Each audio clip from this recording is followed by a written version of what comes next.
അമേഠിയും റായ്ബറേലിയും കോൺഗ്രസിന്റെ അടിയുറച്ച രണ്ട് മണ്ഡലങ്ങൾ.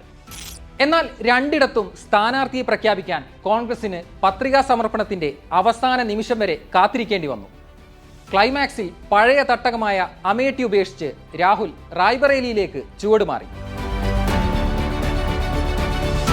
കഴിഞ്ഞ 20 വർഷക്കാലം സോണിയാഗാന്ധിക്കൊപ്പം നിന്ന റായ്ബറേലി നിലനിർത്തുക എന്നതാണ് ഇനി രാഹുലിന്റെ ദൗത്യം. എന്നാൽ കഴിഞ്ഞ തവണ തോറ്റ അമേഠി തിരിച്ചുപിടിക്കാൻ രാഹുൽ ധൈര്യം കാണിക്കാതിരുന്നത് എന്തുകൊണ്ടാണ്? അമേഠിയിലെ പിന്മാറ്റം പോരാട്ടമോ അതോ ഒളിച്ചോട്ടമോ? കോൺഗ്രസിന്റെ പരമ്പരാഗത സീറ്റുകളാണ് അമേഠിയും റായ്ബറേലിയും. ഉത്തർപ്രദേശിൽ പാർട്ടിക്കും ഗാന്ധി കുടുംബത്തിനും സ്വാധീനമുള്ള രണ്ട് മണ്ഡലങ്ങൾ. നിലവിൽ കോൺഗ്രസിന്റെ കൈവശമുള്ളത് റായ്ബറേലി മാത്രമാണ്. ഫിറോസ് ഗാന്ധിയും ഇന്ദിരാഗാന്ധിയും വരെ ജയിച്ചു വന്ന മണ്ഡലം.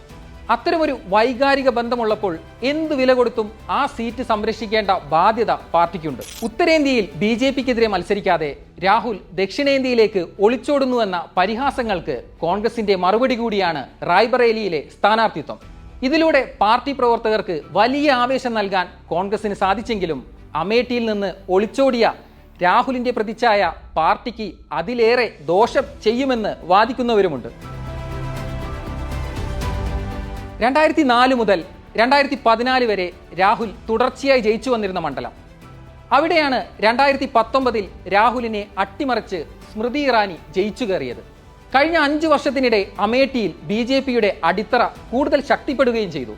ഏതാണ്ട് 50,000-ലധികം വോട്ടർമാരെ BJP മുൻകൈയെടുത്ത് പുതുതായി വോട്ടർ പട്ടികയിൽ ചേർത്തുവെന്നും റിപ്പോർട്ടുകൾ വന്നു.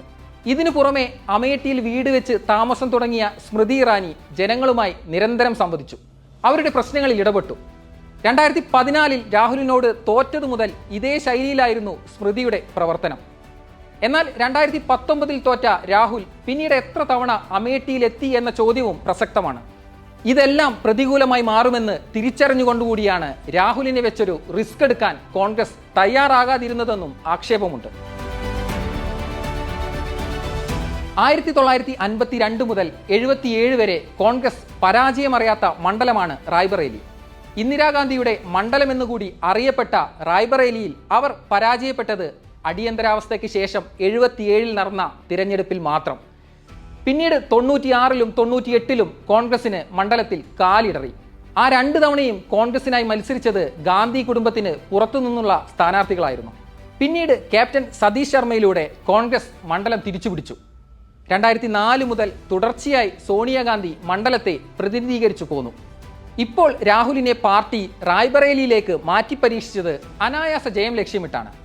അമേഠിയേക്കാൾ എന്തുകൊണ്ടും സുരക്ഷിതമായ മണ്ഡലം റായ്ബറേലിയാണെന്ന് പാർട്ടിയുടെ അനുമാനം. എന്നാൽ അത്ര എളുപ്പമാണോ അവിടെ കാര്യങ്ങൾ? യോഗി മന്ത്രിസഭയിൽ മന്ത്രിയായ, മണ്ഡലത്തെ നന്നായി അറിയുന്ന BJP നേതാവ് ദിനേശ് പ്രതാപ് സിംഗിനെയാണ് രാഹുലിന് നേരിടേണ്ടത്. അമേഠിയിൽ സ്മൃതി ഇറാനി എങ്ങനെയാണോ അതുപോലെ ശക്തനാണ് റായ്ബറേലിയിൽ ദിനേശ് സിംഗ് എന്നാണ് BJPയുടെ അവകാശവാദം. കഴിഞ്ഞ തവണ മണ്ഡലത്തിൽ സോണിയയോട് മത്സരിച്ച് തോറ്റതും ദിനേശ് സിംഗ് ആയിരുന്നു. എന്നാൽ 2014 മണ്ഡലത്തിൽ 3.67 ലക്ഷമായിരുന്ന സോണിയയുടെ ഭൂരിപക്ഷം കഴിഞ്ഞ തവണ 1.7 ലക്ഷത്തിലേക്ക് എത്തിക്കാൻ ദിനേശ് സിംഗിന് സാധിച്ചു. തോറ്റെങ്കിലും കഴിഞ്ഞ 5 വർഷവും മണ്ഡലത്തിൽ സജീവ പ്രവർത്തനവുമായി കളം നിറഞ്ഞ ദിനേശ് സിംഗ് അവിടെ ജനകീയനുമാണ്. സമാജ്വാദി പാർട്ടിക്ക് ശക്തമായ അടിവേരുള്ള മണ്ഡലം കൂടിയാണ് റായ്ബറേലി. കഴിഞ്ഞ നിയമസഭാ തിരഞ്ഞെടുപ്പിൽ റായ്ബറേലിക്ക് കീഴിലെ 5-ൽ 4 മണ്ഡലവും SP ആണ് ജയിച്ചത്.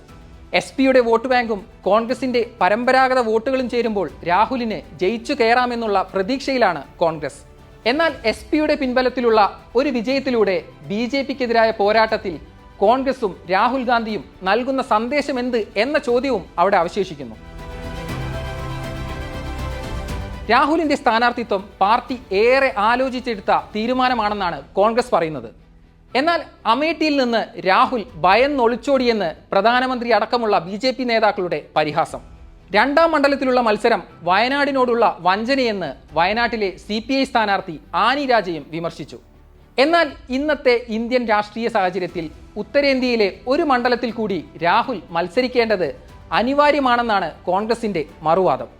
അതേസമയം 2ാം മണ്ഡലത്തിൽ രാഹുൽ മത്സരിക്കുന്ന കാര്യത്തിലുള്ള തീരുമാനം അവസാന നിമിഷം വരെ വെച്ചു താമസിപ്പിച്ചത് കോൺഗ്രസിന്റെ ഇച്ഛാശക്തിയില്ലായ്മയാണ് തുറന്നു കാണിക്കുന്നതെന്നും വിമർശനമുണ്ട്. ഇനി അറിയേണ്ടത് വയനാടിന്റെ കാര്യത്തിലുള്ള തീരുമാനമാണ്.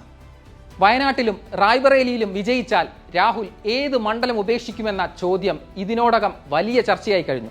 ഇന്ത്യ സഖ്യത്തിന് മികച്ച വിജയമുണ്ടായാൽ രാഹുൽ റായ്ബറേലി വിട്ട് വയനാട് നിലനിർത്തിയേക്കും. അങ്ങനെയെങ്കിൽ ഉപതെരഞ്ഞെടുപ്പിൽ അവിടെ പ്രിയങ്ക ജനവിധി തേടിയേക്കാം.